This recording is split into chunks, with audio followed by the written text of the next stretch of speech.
Opa, tá me ouvindo? Alô? Agora eu acho que deu certo.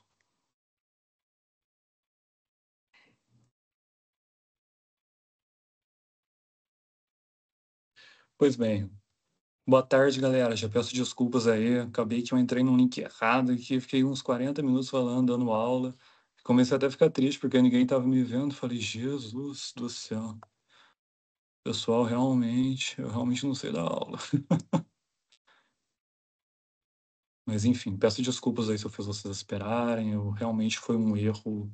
Eu tava com problema de internet também, mas nesse caso foi um erro meu mesmo, viu? Peço desculpas a vocês desde já, tá?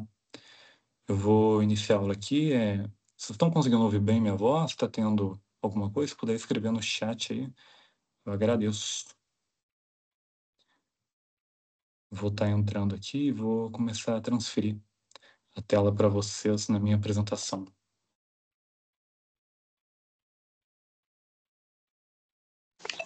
Marcos, eu acho que a gente não consegue.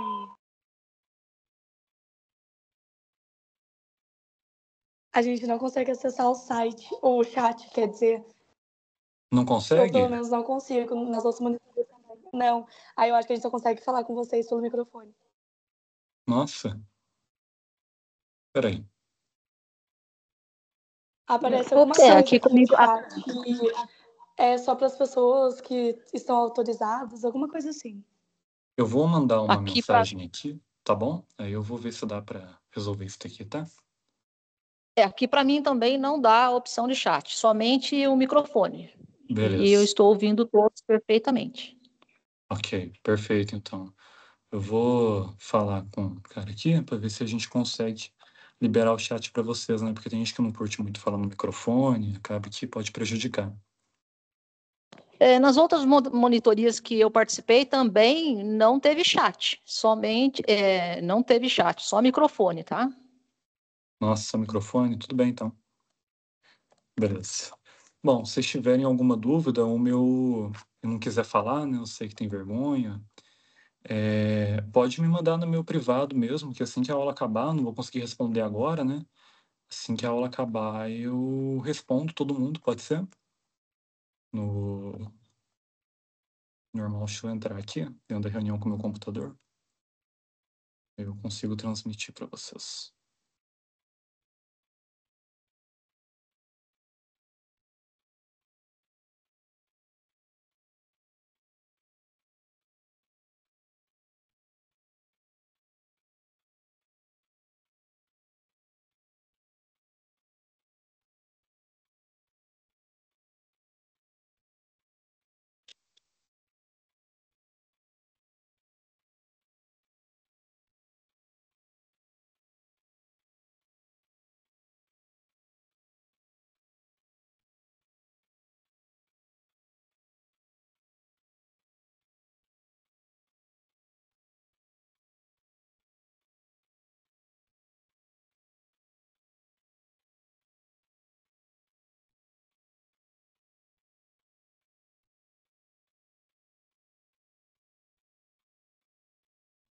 Eu só arrumar aqui.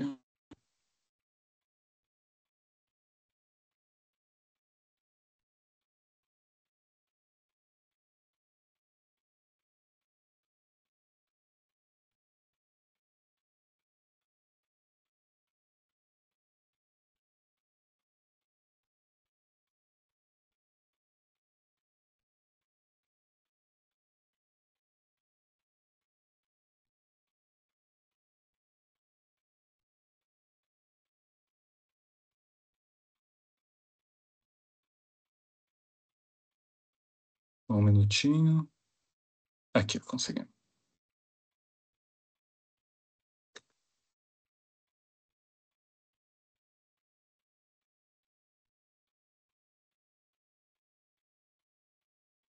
Hum.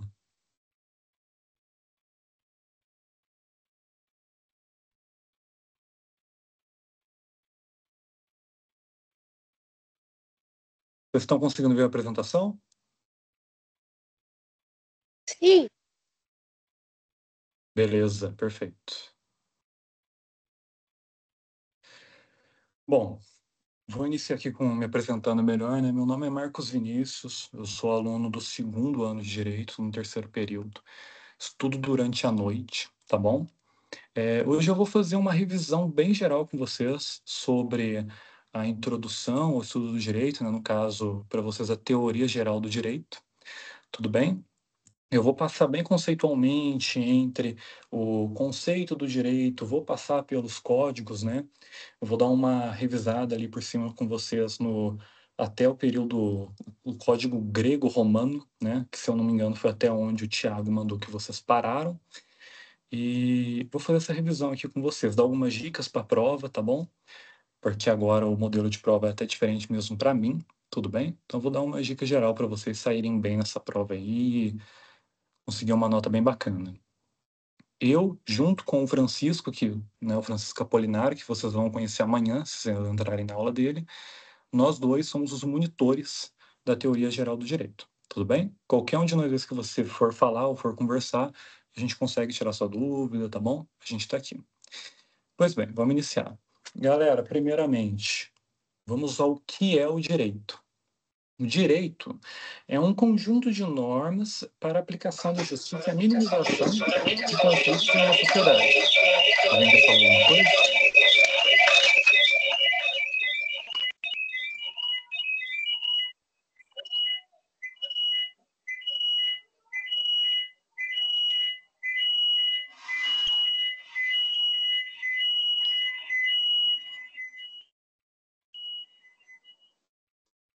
Alguém está com o microfone estourado. Esse microfone é o meu, não, né? Bom, eu vou continuando. Bom, definido o que é o direito, que é esse conjunto de normas para minimização de conflitos e organização numa sociedade, a gente vai definir o que é uma norma. Mas o que é essa norma? Essa norma nada mais, nada menos do que é uma regra. Mas vocês perguntam, tá bom, mas como é criada essa regra? Essa regra é criada a partir de valores, costumes e conduta. Valores é o que a sociedade define como moral e ético. Portanto, vocês já devem imaginar que, embora alguns valores sejam mantidos durante a história, eles mudam de acordo para sociedade e sociedade. Os avós de vocês têm valores diferentes dos seus, que têm diferentes. Isso reflete totalmente no direito. Tudo bem? Então, aqui a gente já estabelece: o direito não é estático. Tudo bem? O direito é mutável, o direito muda. Conforme eu passar, a gente vai ver isso nos códigos. Tudo bem? Nós também temos os costumes. Né? Vocês já devem ter ouvido alguma frase, algum professor dizer que o direito brasileiro é muito costumeiro, que o direito ele é composto muito por costumes, né? Que é um padrão de comportamento e crença transferidos de geração para geração, de pessoas para pessoas. Tudo bem? A conduta, eu vou fazer uma citação de um doutrinador aqui, né? Que o Tiago passou, deve ter passado para vocês, né? O Marçal, onde ele cita que a conduta nada mais é do que o aspecto racional, que seria a consciência humana, somada com o comportamento, que ele qualifica o comportamento humano como impulsivo, instintivo e circunstancial. Então, a união dessas duas coisas fazem a conduta, tudo bem? E tudo isso visando para a minimização desses conflitos e organização da sociedade. Agora a gente vai um pouquinho para trás, galera. A gente vai para o direito pré-histórico. Como assim direito pré-histórico? O direito antes da escrita. Você vai questionar, ora, se o direito estava antes da escrita, como que a gente registra esse direito? Como que a gente tem registro e comprovação desse direito? É simples, existiam institutos jurídicos desde aquela época. Casamento, propriedade, poder paternal, poder maternal, todos esses institutos comprovados de que realmente eles existiram.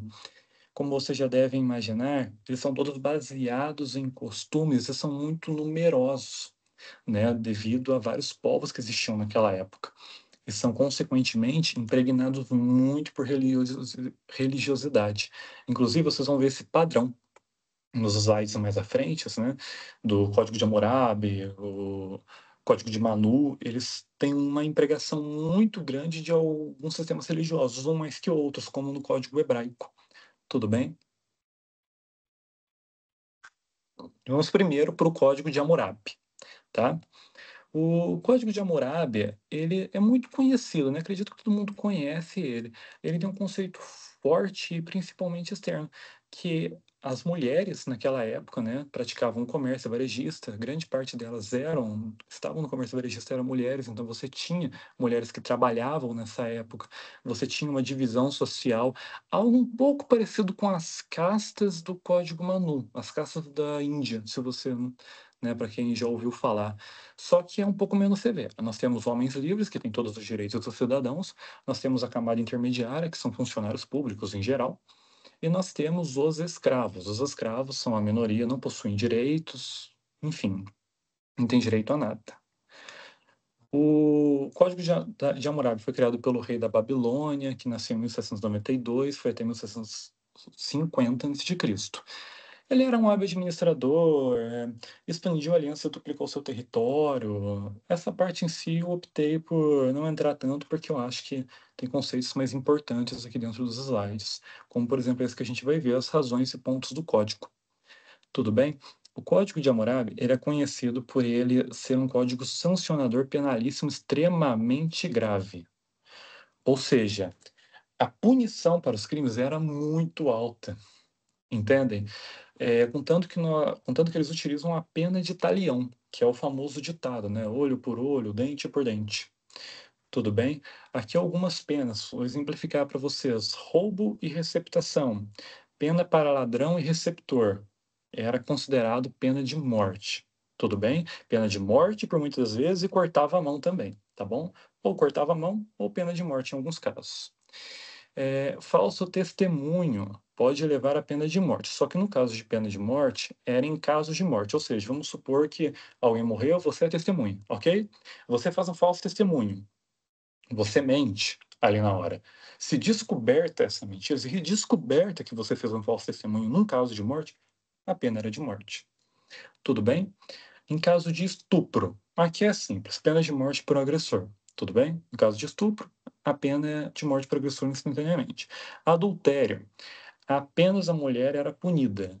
Havia uma excepcionalidade. No caso do marido perdoar, a mulher poderia ser poupada dessa pena.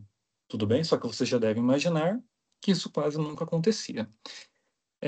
O processo judicial. A justiça mesclava muito o termo leigo com a religiosidade. Não é tanto quanto os códigos que nós veremos a seguir, mas ainda mesclava. Por exemplo, tinha a, aquela acusação, né? Se você fosse acusado de, por exemplo, feitiçaria naquela época, você poderia ser mergulhado dentro do rio, né? E colocado lá no fundo. Se eles tirassem você e você permanecesse vivo e ileso, a pessoa que acusou você seria morta. Tá bom? Essa pena não era muito aplicada nessa época, né? Ela foi mais aplicada mais tarde na história, mas ela já existia desde essa época. O trabalho ele era remunerado, tudo bem, era uma lei, ele tinha que ser remunerado, havia regulamentações de profissões e punições por erro médico. O que é punição por erro médico? Se o médico cometesse um erro, constatado esse erro, a mão dele era cortada, era decepada, tudo bem? A herança. Os filhos podiam ser desherdados. Partilha igualitária entre homens. Por que entre homens? Mulher não recebia herança. Tudo bem? Mulher recebia o dote de casamento. Vocês já devem imaginar e como era nessa época, até mesmo em praticamente todos os códigos, a mulher ela era prometida a um marido. Tudo bem? Então o marido dava o dote, ela ficava com o marido e se casava. Então, a herança dela era esse dote. A adoção, ela era irreversível de ser feita ao nascer, porém ela poderia ser reversível caso você tivesse uma maioridade. Vamos supor que você completa a maioridade naquela época, você poderia optar por achar seus pais verdadeiros. Tudo bem? A partir disso não era obrigatório. Mas enquanto você não completasse essa idade, você não podia renegar seus pais. Era vedado você renegar seus pais, passível de punição. A adoção rompida exigia indenização. O que é adoção rompida? Vamos supor que pais não conseguem ter filhos, tá bom? Pais não conseguem ter filhos, vai lá e adota uma criança. O que acontece? Eles acabam tendo um filho, vamos supor que eles tenham um filho futuramente, um filho legítimo. Aí eles querem deserdar esse filho, eles querem abandonar esse filho adotado. eles não podem fazer isso, né? E se eles fizerem, é passível de uma indenização para a criança. Tudo bem? Código de Manu. Código de Manu, ele é na Índia, né? Ele é, consequentemente, é uma sociedade dividida em castas, e essas castas são extremamente severas, tá bom? Já logo lhes adianto isso. Eram castas extremamente severas, eram divididas aqui em 5 castas, né? Os Abrâmenes, Kshatriyas, Vaishyas, Sudras, Dalits, tá bom? Os Brahmanes, eles eram sacerdotes, os Kshatriyas guerreiros, Vaishyas comerciantes e agricultores, Sudras servos e Dalits eram pessoas... Bom, para eles não eram pessoas, tá bom? Os Dalits eram indivíduos que faziam os trabalhos mais impuros possíveis. Eles não tinham qualquer tipo de direito, eles não eram considerados pessoas.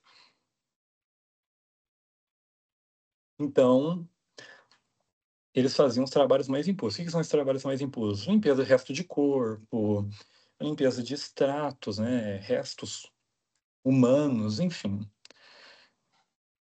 Peraí.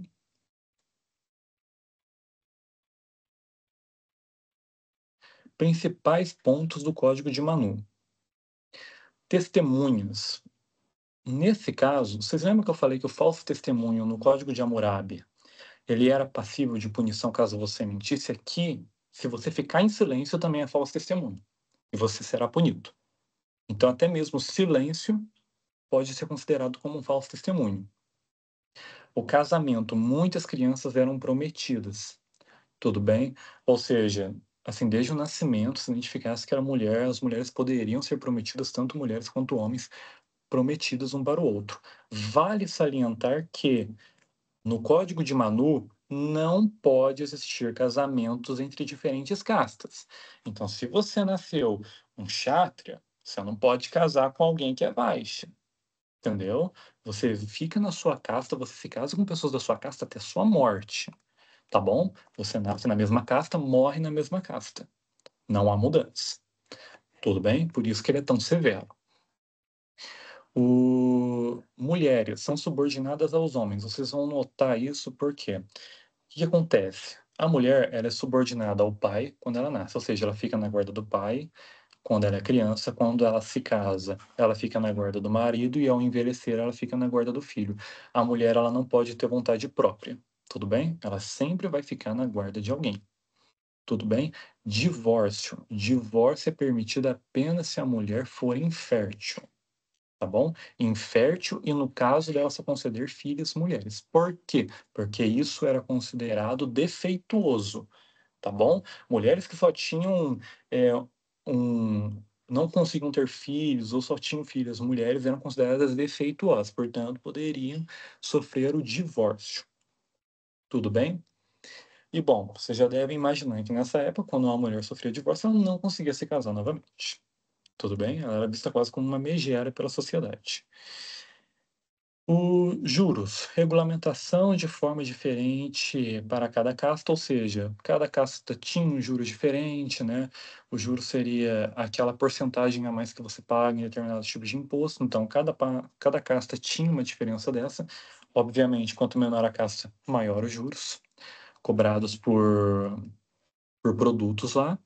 Os filhos para casais inférteis, assim como no Código de Hammurabi, a adoção era uma adoção simples.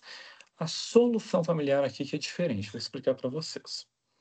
Se, por acaso, a mulher tivesse um irmão, poderia o marido optar pela solução familiar. O que é a solução familiar? O irmão fazer sexo com a mulher para ter filho. Tudo bem? Isso era considerado para eles algo permitido, porém só poderia fazer uma vez, era quase como um ritual, tá bom? Você não tinha que usar manteiga, cobrir os olhos, era algo mais ou menos assim. Podia ser feito apenas uma vez, tá bom? E bom, eram apenas casos onde eles não queriam de fato adotar, era uma solução excepcional, solução familiar, que é a união de esposo e parente, né? Direito hebraico. Aqui eu vou fazer uma pausa. Vamos lá. Vocês perceberam que todos os direitos eles mesclam leigo com religiosidade? Eles fazem uma mescla. Agora, a gente vai ter muito mais a religiosidade, tudo bem? Aqui a gente vai ter muito mais a questão da religiosidade, porque o direito hebraico, cara, quase que ele é inteiro bíblico, praticamente, entendeu? Vocês vão ver o termo deuterônimo aqui, segundo a lei, onde o pecado ele era muito misturado com o crime, tá bom? O crime e o pecado, por muitas vezes, se confundiam, tá? Então, era de fato uma lei muito religiosa. O sagrado era levado como algo, né, como uma questão de direito. Você tinha, por exemplo, a caridade, que era uma prática relacionada à boa fé e boa recepção na época. Aqui a gente tem, primeira vez, algo bem parecido com o nosso sistema atual da CLT, né? Aqui a gente teve a criação do descanso ao final de semana, né? Descanso no sábado e domingo é o dia do Senhor. Então aqui a gente tem as primeiras menções à CLT. Justiça exige imparcialidade, conforme o Deuterônimo. Ou seja, o juiz deve ser imparcial, tá bom? Ele não pode botar as crenças e decisões dele acima do caso, tudo bem? Ele tem que ser sempre imparcial. O processo judicial, ele não podia acontecer sem investigação, tudo bem? Se não tivesse investigação, não podia acontecer um julgamento, tá bom? Não haveria, não tem intervenção de forças naturais, intervenção de Deus, é um processo natural, tá bom? Um processo normal, tudo bem? Porém, é claro, como eu já disse para vocês, a Bíblia é praticamente para eles um vade-mecum, né, em termos chulos. Então, né, porém não há intervenção de Deus, não há esse tipo de coisa. Propriedade e propriedade civil.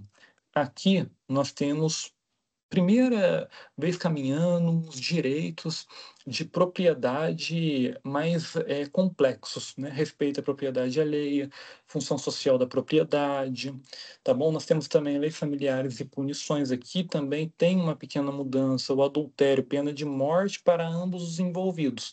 Tanto o homem quanto a mulher vão morrer em caso de adultério. Nesse caso, o adultério também é considerado como o adultério também pode ser considerado um. O adultério, tanto para a pena de morte. O adultério era considerado pena de morte tanto para o homem quanto para a mulher, tá bom? Para ambos. Ele pode ser considerado tanto a sedução, era a palavra que eu estava querendo procurar, ou seja, apenas a sedução poderia ser considerado adultério. O estupro também era uma condição variável de punição conforme a situação. Por que conforme a situação? Porque podia variar.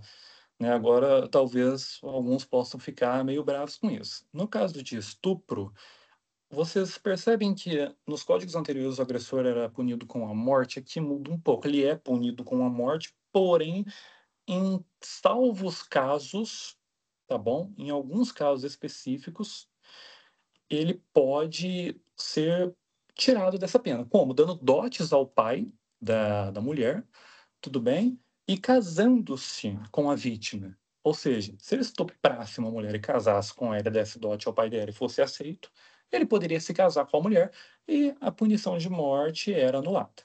Tudo bem? Divórcio. Direito exclusivo dos homens, aqui nada mudou. Tudo bem? Mulheres não podem iniciar divórcio. Assim como nos outros, aqui nada muda o divórcio, apenas homens podem iniciar. E aqui eles também podem iniciar, né? Além dos outros critérios que eu falei nos outros códigos para você, aqui tem uma diferença. Se a mulher envergonhar o homem de alguma maneira, né, uma situação vergonhosa, o homem também pode pedir divórcio. Alguma situação que gere vergonha ao homem, tudo bem? Herança e primogenitura, benefício ao primogênito, normal, tudo bem? A desobediência das crianças do primogênito era passível de pena de morte, ok? É, possibilidade de múltiplas esposas. Nessa época era considerado normal. Um homem podia ter mais de uma esposa, tá bom? Porém, lembrem-se, a mulher, ela não pode ter mais de um marido, não pode trair. Tudo bem? No caso de pena de morte para traição, nesse caso em específico, quando eu digo que o homem e a mulher morrem, é o homem que fez que praticou o ato com a mulher. Tudo bem? É o homem que fez esse ato de adultério com a mulher, não o marido, ok? Vamos continuar. Agora vamos para a organização social e direito grego. Galera, se vocês acharem que eu estou indo muito rápido, se vocês acharem que tem alguma dúvida, pode me interromper, tudo bem? Eu tô indo mais rápido aqui porque eu tenho realmente que eu demonstrar para vocês tudo bonitinho, tá bom? Ainda dá a dica da prova, mas se vocês acharem que eu tô indo rápido, querem que eu reexplique alguma parte, é só me pedir que eu faça, tudo bem? E já vou dar até uma dica aqui. Prestem muita atenção nas diferenças, tá bom? De cada código. Prestem bastante atenção na diferença do código de Manu para o código de Hammurabi, a diferença do código de Manu para o código hebraico, a diferença desses conceitos, tudo bem? Porque vocês podem ver que algumas leis não mudam, entendeu? O adultério quase sempre é pena de morte. Em alguns que, como eu falei, no direito hebraico, que muda alguma coisa, entendeu? Mas você tem certos padrões. O estupro vocês viram que muda. Ele tem umas certas mudanças de um para outro. Questão de herança também dá uma mudada. Então, prestem atenção nessas diferenças, tá bom? Prestem muita atenção, porque provavelmente ele vai perguntar algo sobre as diferenças entre um e outro, né, nas questões dissertativas, mas eu já falo mais sobre mais tarde. Vamos ao contexto histórico do direito grego. Civilização grega surgiu entre 1200 e 1100 a.C. Desenvolvimento do comércio, ela teve a primeira vez desenvolvimento do comércio, as navegações para o exterior, né, as grandes contribuições nas artes, ciências e filosofia. Dizem que o mundo grego e romano é o berço, né, do direito atual. Né, lá se praticava muito, o direito era levado muito a sério naquela época, como a gente vai ver aqui. A organização social de Atenas, vamos primeiro falar de Atenas, tá bom? A organização social de Atenas, a gente tem a divisão entre cidadãos, matecos e escravos. O que é cada um, Marcos? Cidadão, quem nascia em Atenas. Como assim quem nascia em Atenas? Quem era filho de pai ateniense e de mãe ateniense, tá bom? Matecos, pessoas estrangeiras a Atenas. Pessoas que não nasceram de pais e mães atenienses. Eram consideradas matecos. Elas não podiam participar da política, tudo bem? Então, por muitas das vezes, elas se reduziam ao comércio, tá bom? Elas vendiam, praticavam o ato do comércio. E os escravos? Os escravos, na maioria das vezes prisioneiros de guerra, não tinham direito algum, tudo bem? Eram considerados, quase não eram considerados pessoas também aí, tá bom? Só, como eu falei aqui para você, somente filhos de pais e mães cidadãos. E vamos agora para a organização do social de Esparta. A organização social de Esparta era um tanto quanto diferente. A sociedade de Esparta, né, diferente de Atenas, que era bem mais para o lado político, de Esparta é para o lado mais agrário, aristocrático e militar, tá bom? Os espartanos são bem voltados para o militarismo. A mulher espartana, inclusive, tem alguns direitos a mais que a mulher ateniense, tudo bem? Nela é atribuída uma função, a função de gerar filhos fortes para o exército espartano. E as mulheres no exército espartano eram muito respeitadas também por conta disso. Em Esparta, os filhos que eram deficientes, né, o povo espartano, ele tinha uma característica e guarda essa característica, eles eram eugênicos. Ou seja, se o filho nascesse com algum tipo de deficiência, seja qualquer ela for, ele era morto. Tudo bem? E quando ele fizesse 7 anos, no caso de um filho que não tem deficiência, fez 7 anos de idade, ele iria para a educação espartana, que seria a educação militar para eles. Há quem diga que na segurança pública de Esparta foram os primeiros passos da nossa segurança pública como nós vemos atualmente, entendeu? Essa questão de os filhos, né, os filhos homens, ter que se alistar, né, ter que ir para lá, no caso deles era obrigatório ir no 7º ano, quando fizesse 7 anos, aqui é obrigatório quando se faz 18, então a gente tem umas similaridades aí com o direito atual, tá bom? Direito grego e seus legisladores, galera. A propriedade de terras, pelo menos, não existia, tá bom? Todas as propriedades ali eram dadas, eram do Estado. ninguém tinha propriedade de terra. Então você percebe que aqui no direito grego é muito diferente do direito hebraico, onde a gente teve o avanço dos direitos da propriedade. Aqui não. Aqui toda propriedade, se você tem uma casa, se você tenha qualquer coisa, tudo isso pertence ao Estado. Você apenas tem o usufruto, tá bom? Você apenas tem o usufruto dessas coisas. O Estado tem o direito de tudo, tá bom? Quanto à propriedade. Direito à família. Como eu falei para você, as crianças com 7 anos eram levadas para o exército espartano e eram colocadas como, né, sofriam uma educação militar. Princípio de legisladores. Nós temos o Drácon, que foi o primeiro código de lei de Atenas, né? Ele era extremamente severo quanto aos cidadãos, tudo bem? Ele inclusive deixou essa situação mais severa ainda, de que, por exemplo, um cidadão só é considerado com um filho, com uma mãe ateniense, com um pai ateniense, então ele é extremamente severo quanto a isso. O que muda com o solo, tudo bem? O solo eliminou a hipótese e libertou. Por exemplo, agora escravos com o solo poderiam ser libertos pela dívida. O solo fez uma reformulação muito grande das leis atenienses que o Drácon fez. Tudo bem?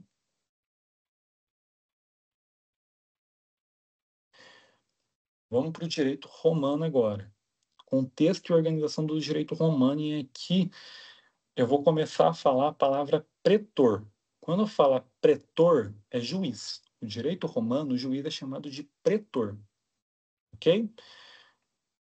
Quando você tinha algum tipo de caso, né, no direito romano, você ia para um pretor, levava sua causa, né, e a pessoa que você interpelava nessa causa, ela tinha que ser levada até lá. Ela poderia ir por livre, espontânea vontade, ir até lá, ou ela poderia ser arrastada, tá bom? Quando ela era arrastada, ela tinha que ser arrastada por quem iniciava a causa, tá bom? Como ele vai arrastar essa pessoa? Ele tem que arrastar a pessoa para iniciar a causa, tudo bem? A gente vai ver mais tarde aqui nas leis das tábuas que eu vou passar por cima com vocês, tá bom? Você tinha a definição do direito romano, conjunto de normas vigentes que foram de 754 a 565. Influenciou, né, como eu falei para vocês, influencia muito o nosso direito até hoje, então influenciou grande parte do direito civil moderno, tudo bem?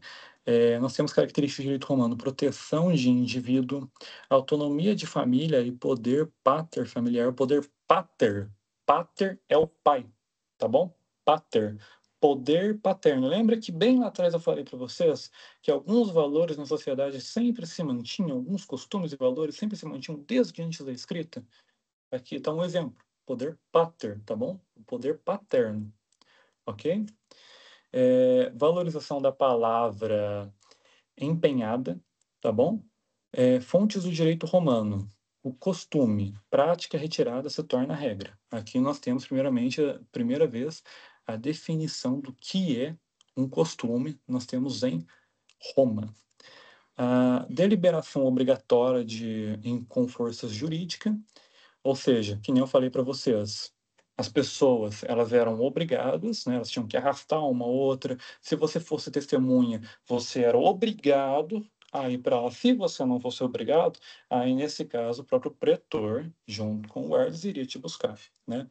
E daí, inclusive, eles erguem uma bandeira lá em cima de você. Vocês vão, inclusive, aprender mais sobre isso em código, na matéria de processos, né? Quando vocês iniciaram esse estudo em processos. E a testemunha era levada até lá, né, sobre uma bandeira em cima, para todo mundo saber que você era uma testemunha e que ninguém podia atrapalhar aquilo. Lei das tábuas, tudo bem? A característica era baseada em rituais e formalidades. Direito evoluído mais pelo jurista do que pelos legisladores, ou seja, é diferente daqui, você percebe? No mundo atual, nós temos o quê? Legisladores que fazem leis, né? Baseado naqueles princípios que eu falei para vocês. O judiciário aplica, tudo bem? O judiciário aplica a lei. Aqui não. Aqui, o judiciário tem muito mais poder sobre a lei do que o setor legislativo. Tudo bem? O pretor ele tem uma autonomia muito grande aqui dentro, tá bom? A gente vai ver aqui na tábua 1, chamada a juízo. O réu deveria ir para lá, que nem eu falei para vocês. Mesmo que ele fosse arrastado, teria que ser, né, por quem iniciou essa causa. Marcos, a excepcionalidade, por exemplo, a pessoa que está sendo interpelada para essa causa está doente, está extremamente ruim, tem. Tem excepcionalidade. Poderia ser adiantado, né, se a pessoa estivesse com uma doença, que nem eu falei para vocês. Porém, na maior parte das vezes, isso não acontecia, né? A pessoa era simplesmente arrastada até lá. Julgamentos por furto e roubo, eles eram considerados a mesma coisa. Tudo bem? Não havia diferença entre furto, roubo, para eles era indiferente, tá bom? Era passível de punição da mesma forma. Pátrio, poder de casamento. Mulheres casavam-se com 12 anos e homens com 14. Você percebe que aqui muda um pouco. As mulheres, elas se casavam apenas quando fizessem 12 anos, homens com 14. Agora eu vou perguntar, qual que é a diferença para o Código de Manu? No Código de Manu, as mulheres eram prometidas desde crianças. Você não tem uma faixa etária de idade. Não tem. Aqui você tem 12 anos, tá bom? Apenas mulheres com 12 anos podem casar, apenas homens com 14 anos podem se casar. Tudo bem? Infelizmente, aqui no direito romano não teve uma grande evolução dos direitos das mulheres, tá bom? Já vou logo adiantar que o direito das mulheres não muda muita coisa. Como eu mostrei para vocês, o direito a questões sobre mulheres mais muda quanto ao adultério, estupro, tudo bem? As heranças e tutelas, a regulamentação de sucessão hereditária. Mulheres não podiam ter uso capião. O que é esse uso capião? O uso capião, vamos supor que eu empresto uma caneta para você, estava explicando de uma forma bem tranquila para vocês, que vocês vão aprender mais sobre isso depois. O uso capião é o seguinte: eu te empresto uma caneta, tá bom? Em teoria, eu teria 2 anos para reclamar essa caneta de volta. E você usa essa caneta, você está usando ela há mais de 3 anos. Aí vamos supor que agora, do nada, eu quero essa caneta de volta. Tá, mas eu não estou usando caneta, você usa essa caneta. Consegue entender? Agora, essa caneta é sua. Então, isso é uso capião. Quando você usa uma coisa que, em teoria, foi emprestada para você e a pessoa não reclama esse direito durante muito tempo. Tudo bem? Aí, quando isso acontece, quando esse direito de reclamação prescreve, é dado o uso capião. As mulheres não tinham direitos a isso, apenas os homens. Tudo bem? Enfim, galera, vou dar algumas dicas de provas para vocês. Alguém tem alguma dúvida da matéria? Estudou, não entendeu as provas? Eu vou dar algumas dicas. Alguém tem alguma dúvida aqui? Pode mandar no WhatsApp também, pode falar no microfone. Alguém quer tirar alguma dúvida?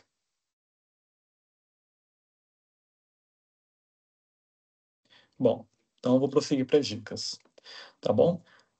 Olha, dicas para a prova. Vamos lá. As provas vão ser divididas em 2 questões, como vocês já sabem. Cada uma, A e B, tendo 15, você vai ter que fazer 15 linhas para cada questão.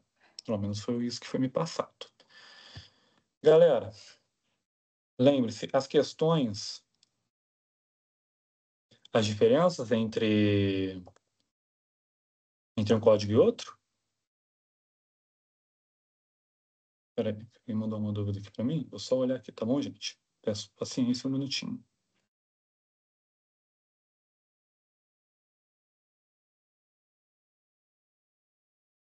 Ok. Beleza. Então vamos lá. Diferença. Vou voltar aqui o slide aqui para você, tá? Só para... Opa, peraí que acabou.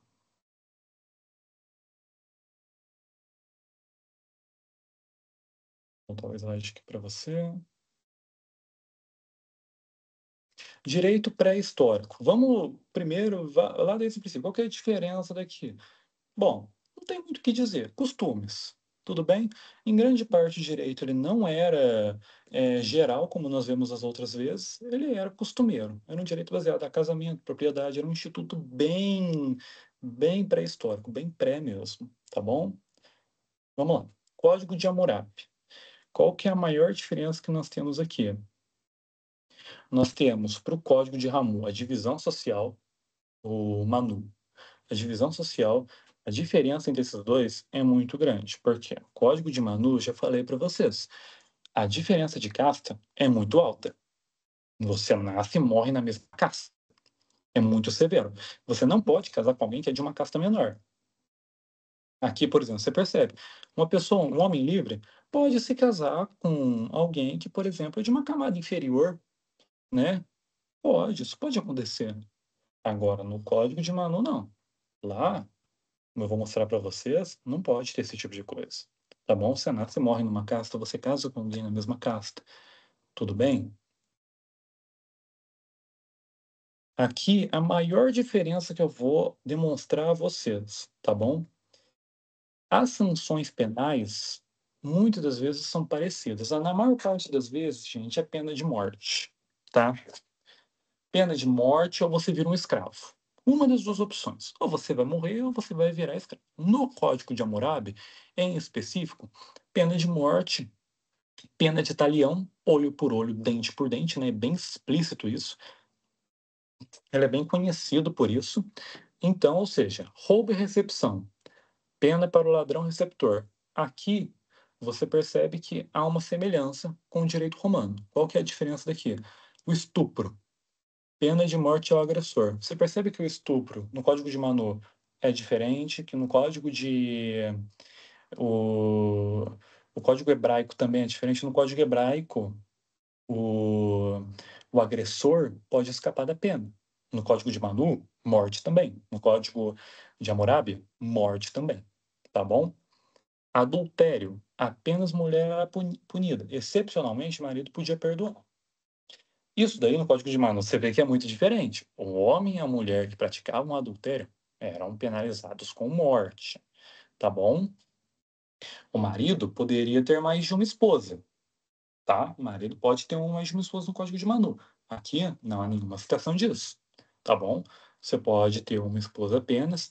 Homem pode cometer adultério no Código de Hammurabi? Pode. Homem, no máximo, é cúmplice, mas nada sofre com ele.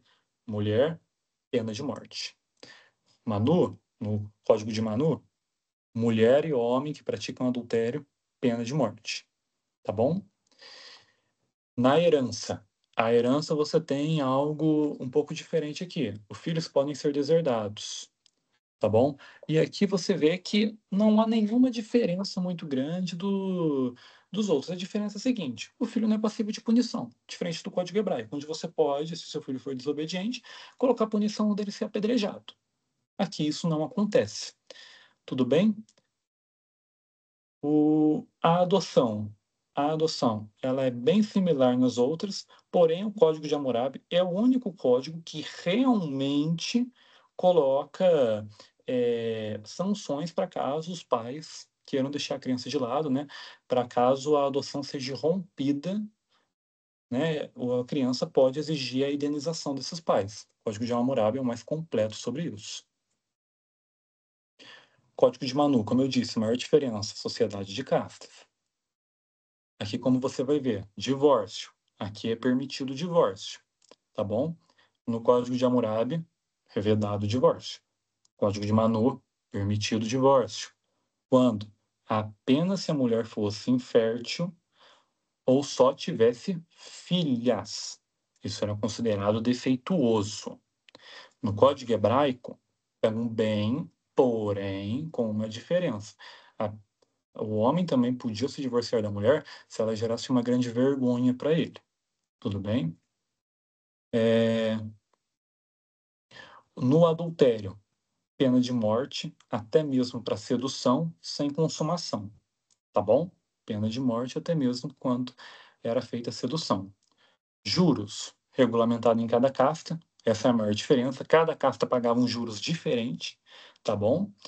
Consequentemente, os brahmanes, que era o topo da casta, eles pagavam menos porque eles eram sacerdotes, enquanto os Dalis, poxa, simplesmente nem eram considerados pessoas. Direito hebraico, tá bom? Qual que é a maior diferença do direito hebraico para os outros? E guarda isso. Você lembra que no começo eu falei que no direito você tem, né, meio que uma mistura sempre entre o leigo e o religioso? Aqui é muito mais religioso. No direito, por exemplo, no processo, a exemplo para você no Código de Hammurabi, é uma mistura, um direito leigo com um direito religioso. Lá você até tem, por exemplo, acusação por feitiçaria, porém é punido com pena de morte se o acusador estiver mentindo, entendeu? E acontecia muito menos esse tipo de punição diferente daqui, no Código Hebraico, que é muito mais religioso. A gente tem o deuteronismo, né, que é a repetição da lei, sendo o quinto livro pentacônico, Pentateuco. É, você tem as leis deuterônimas, que é a maior diferença daqui. Caridade. Incentiva a prática de caridade. A gente tem um descanso no sábado e no domingo. Tudo bem? Justiça. Em todos existe imparcialidade. Ok?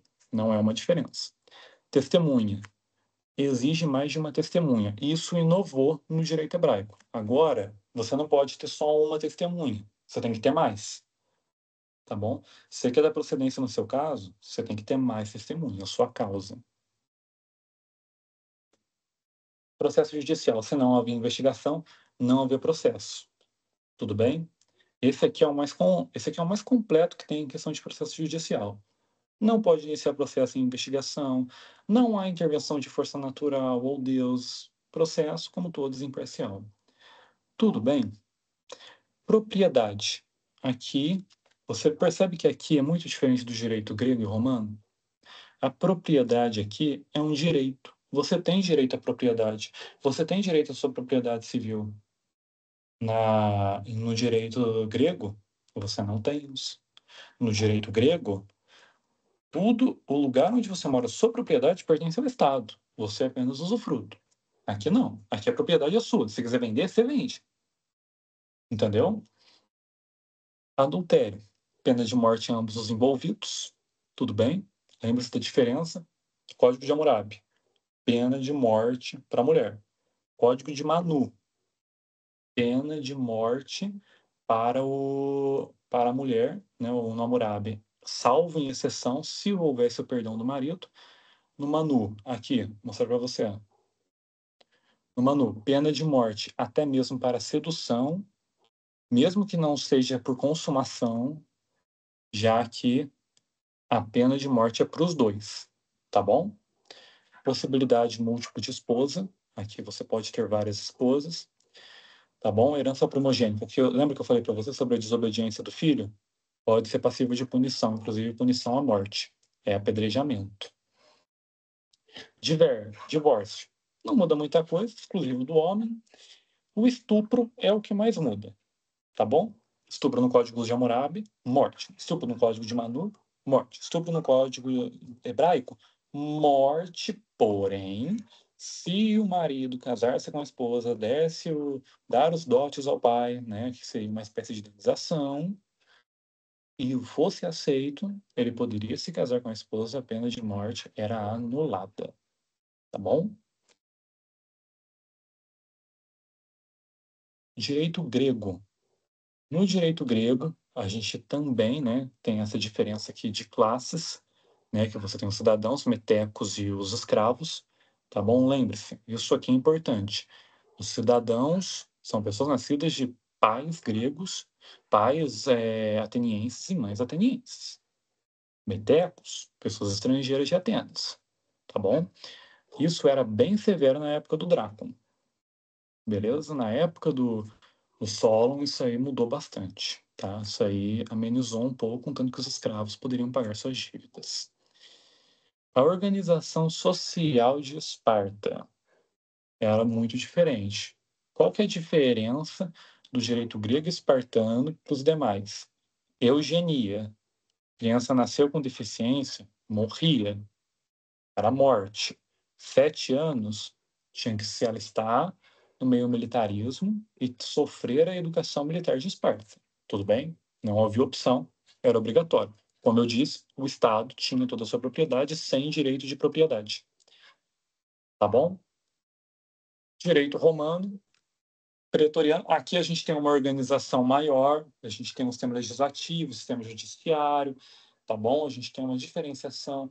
O setor judiciário manda muito mais que o setor legislativo, ele tem um poder maior, tá bom? Aqui a gente começa a ver caminhando os processos como a gente tem atualmente, onde você tem a causa, tanto quem inicia a causa, tanto o interpelado tem que estar presentes, tá bom? Eles têm que ir para lá. A testemunha também é obrigada a estar lá, ela não tem direito de escolha, beleza? Com relação às mulheres, aqui é a maior diferença, elas não podem ter uso capião, é vedado o uso capião às mulheres. Aqui, você lembra que no direito Manu, você tem a principal diferença lá, que mulheres são prometidas desde crianças a casar? Aqui não. Mulheres, quando fazem 12 anos, somente quando fazem 12 anos, podem casar-se. Homens, somente com 14 anos, podem casar-se. Tudo bem? Você tem mais alguma dúvida? Eu acho que eu demonstrei bem para você a diferença entre os direitos aqui. Então, assim, é, basicamente, o que você tem que guardar quando ele fizer a pergunta? Provavelmente a pergunta vai ser dentro disso. Diferenças, né, o que é o direito. Você lembre-se de ser conciso, objetivo no que você está falando, tá bom? Essa aqui é uma dica muito importante. Eu falo isso porque muita gente que entrou na minha sala, né, no meu período, né, muitos de nós que começamos o curso na época de vocês, que estão aí, a gente acabava colocando coisa demais, a gente acabava se inspirando na prova, né? Às vezes você sabe conteúdo, você quer escrever bastante e acaba errando. E erra às vezes feio, porque, né, tem professor que é um pouco mais rígido na correção e acaba anulando a resposta inteira. Então, seja conciso, tá bom? Com informação objetiva, beleza? Coloca ali, escreve bem, coloca A, identifica a questão A, escreve a diferença. A diferença entre o código Manu e o código de Hammurabi, a diferença entre o código, entendeu? Escreve bem, escreve de uma forma correta, tá bom? Quando eu digo correta, com acentuação, gramática correta, porque eles também, né, talvez agora eles tenham um pouco mais de paciência com vocês, mas eles tiram ponto por acentuação também, beleza? Então, tomem bastante cuidado com essas coisas. São 20 questões alternativas e são duas questões dissertativas. As duas contendo A e B, tá bom? Ambas são 15 linhas, as duas questões, tá bom? Eu também não fiz a prova que nem vocês ainda, tá? Se vocês puderem, depois que vocês fizerem a prova, mandar para nós, né, como é que foi a avaliação, como vocês se saíram para ajudar, né? Tanto eu quanto o meu colega Francisco lá, que vai estar fazendo a aula para vocês amanhã, ajuda a gente a definir as dúvidas ao pessoal. Teve talvez alguns erros aqui e ali, a gente tira dúvida também, beleza? A gente volta à matéria. Bom, para a prova, é basicamente isso, tá? Ele não vai fugir muito disso, de mundo grego, romano, história do direito, conceito do que é direito. Então, gravem muito bem isso, tá bom? Vale estudar, né? Uma recomendação de livro que eu faço para vocês, pelo menos para a primeira parte. Livro do Marçal, assim como ele fez essa recomendação. Capítulo 1 é bem rápido, vocês conseguem ter uma boa noção do que é o direito ali e tal, do aspecto racional, que nem eu falei para vocês, beleza? E lembre-se, resposta concisa, tá bom? Concisa, coloca somente o necessário, beleza? Enfim, alguém tem mais alguma dúvida? Alguém quer falar alguma coisa? Pode abrir o microfone se quiser, eu volto o slide, reexplico também, tá bom? O que vocês desejarem aí.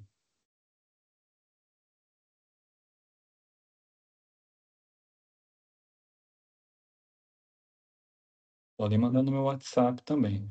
Aliás, galera, eu vou estar mandando todo esse material aí para vocês na monitoria, tá bom? Então, se vocês quiserem ter acesso a esse material, estudar através dele, beleza? Se tiverem alguma dúvida também, podem entrar em contato comigo pelo WhatsApp, beleza? Vocês devem ter meu número ali na monitoria, né? Então, podem entrar lá em contato comigo, mandem mensagem para mim, eu vou responder vocês, tá? Eu respondo todo mundo, tiro dúvida, beleza? o melhor que a gente puder fazer para a prova de vocês. Amanhã, se vocês quiserem, eu peço para o Francisco fazer alguns exemplos de questões com vocês, tá bom? Aí vocês fazem junto com ele, eu acho que é uma boa, para vocês conseguirem ter um melhor entendimento do que vai ser cobrado na prova, do que fazer em cada pergunta. Eu acho que é interessante. A gente vai fazer um sistema, né? A gente vai fazer alguns simulados para vocês, mandar questões para vocês também, conforme o tempo for passando, beleza? No mais, é isso daí. A aula foi essa, tá? Tô vendo que tem mais gente digitando aqui para mim, tá? Eu vou abrir um pequeno espaço aqui para pergunta e quem quiser, tá? Vou abrir uns 5 minutinhos aí. Eu respondo tudo, tá, galera? Podem ficar tranquilos quanto a isso. Então, é que ontem, depois terminou a lei das tábuas, ele deu outro assunto que agora me fugiu o nome. Mas ele tinha passado outro assunto, ele falou que ia cair na prova também. Qual seria esse assunto? Porque para mim foi só passado até a lei das tábuas, isso aí é meio complicado. Consegue falar para mim?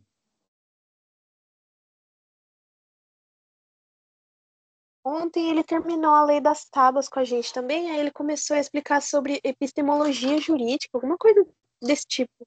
Epistemologia jurídica, beleza. Eu vou pedir uma parte aqui para lembrar que, segundo a orientação, parece que ele disse que era para a gente se atentar a todos os slides e com relação às leituras da epistemologia não ia cair na prova as indicações de leitura, certo? Da epistemologia, segundo ele falou. Entendi. Deixa eu só dar uma validada. Ontem também tudo bem que ele falou que o que ele começou a explicar ontem não ia cair na prova, porém tinha muito disso nas leituras complementares que falava sobre o direito natural e o direito positivo. Justamente é isso que eu estou questionando, que ele falou que não vai cair essas leituras complementares, tá? Sobre a epistemologia. Então, eu acho que a gente não deve se preocupar com isso. Só os slides. Para mim, tanto para mim quanto para o Francisco, foram passados só esses slides mesmo, até as tábuas. Porém, para não deixá-los inseguros, eu vou fazer uma reunião com o Francisco, eu falo com ele vai dar aula para vocês amanhã, ele explica tudo sobre epistemologia jurídica para vocês. Só para demonstrar um pouco para vocês, a epistemologia jurídica, basicamente, o que vocês estão falando é dogmática, sociologia, técnica jurídica. Foi isso que ele ensinou, não foi? Foi sim. Dogmática, sociologia e a técnica jurídica. Tudo bem, isso aí é bem tranquilo, eu vou conversar com o meu parceiro aqui amanhã. E a gente dá essa matéria para vocês, até porque, né, mesmo que ele não tenha passado esses slides para a gente, vocês podem ir para aula um pouco inseguros, né, para a prova, não é muito bacana isso aí não, tá bom? Podem ficar tranquilos aqui que a gente vai resolver esse problema para vocês, tá? É que, de fato, para mim só foi passado até as tábuas, falaram que para mim só ia cair até as tábuas. Entendeu? Contanto que todos as nossas doutrinas ali vão até as tábuas, pelo menos foram os slides que eu recebi. Beleza? Enfim, vou falar aqui para ele. Então, vou só fazer uma parte aqui, olha, ele tinha falado assim que era para estudar do capítulo 1, tá? A indicação de leitura, de introdução ao estudo de direito, tá? Falou também que era para aquele capítulo 14, tá? Capítulo 1, capítulo 14, de introdução ao direito. Então, veja bem, capítulo 1, capítulo 14. Aí depois ele falou também que capítulo 1 sobre a história do direito, tá? Certo. Depois, capítulo 2, mundo antigo, né? O direito da história. E, finalizando aqui, história do direito, capítulo 2, mundo antigo, Lopes. tá? Então não Sim. tem nada de epistemologia. Foi a indicação que a gente perguntou para ele, tá bom? Basicamente foi o que eu dei, então. Então não saiu muito do que eu dei, não. Não saiu. Que bom. Mas, de qualquer forma... Perfeito. Perfeito. Ficou bem dentro mesmo, tá? Uhum. Não, tranquilo. Então eu fico tranquilizado, porque aí daqui a pouco pode ser que o material esteja errado, aí é um problema.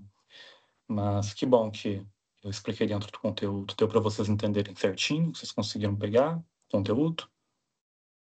Sim, eu também estava preocupada com relação a essa questão da epistemologia, mas não vai cair. Ele falou que não vai cair mesmo, tá? Tá bom. Então, Que porque bom. aumenta muito a coisa para estudar e que ele não deu, não foi matéria Sim. dada. Ele Porque indicou, mas não entrou no assunto, então ele falou que não vai cair na prova. Porque só da epistemologia a gente teria que falar sobre como se aplica a dogmática jurídica, como é a sociologia do direito, entendeu? Que daí a gente adentra em quase outro aspecto da matéria, entendeu? Técnica jurídica, tanto a teórica quanto a prática. Então daí é um pouquinho de conteúdo a mais. Aí se de fato caísse isso, eu teria que avisar o meu amigo hoje já para a gente já preparar as coisas, entendeu? O problema da aula não existe, mas é uma matéria um pouco densa, entendeu? Mas beleza. Então, perfeito. É, pessoal do grupo aí, tá? Eu sou Estela, do Noturno. Se quiser, pode me chamar no PV que eu mando um printzinho que tem eu tenho 4 prints que é exatamente da matéria que vai cair.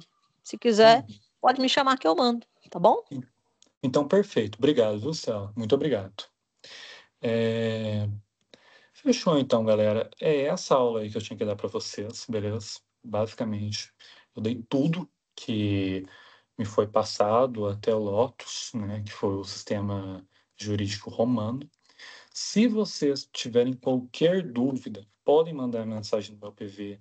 Tem um PV do Francisco, acho que o número dele está em cima, mas eu respondo vocês, tá? Fiquem tranquilos.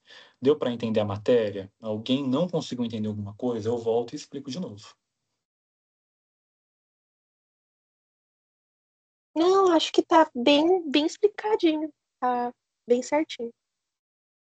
Que bom. Eu também consegui compreender. Tá bem explicado. Muito obrigada. De nada. Fico feliz, então. Bom, galera, eu vou finalizando por aqui, então, beleza? Vai ficar gravado o conteúdo, tá? O conteúdo fica gravado, então, se vocês quiserem ter acesso a ele novamente, assistir a aula de novo, né? Um pouco antes da prova, fiquem à vontade. Tem o link lá no YouTube, se eu não me engano, eles já mandaram. É só assistir a aula novamente, que às vezes vocês podem ter uma compreensão melhor, né? Enfim, galera, muito obrigado aí, viu? Muito obrigado mesmo Peço desculpas novamente, tá? Pela minha demora, por todos os erros técnicos aí que aconteceu. Realmente foi um erro meu, que eu acabei entrando no link errado, tudo. Beleza? Peço desculpas se eu fiz vocês demorarem muito aí, perderem esse tempo de vocês. Enfim, galera, obrigado aí, tá bom? Tamo junto. Até a próxima.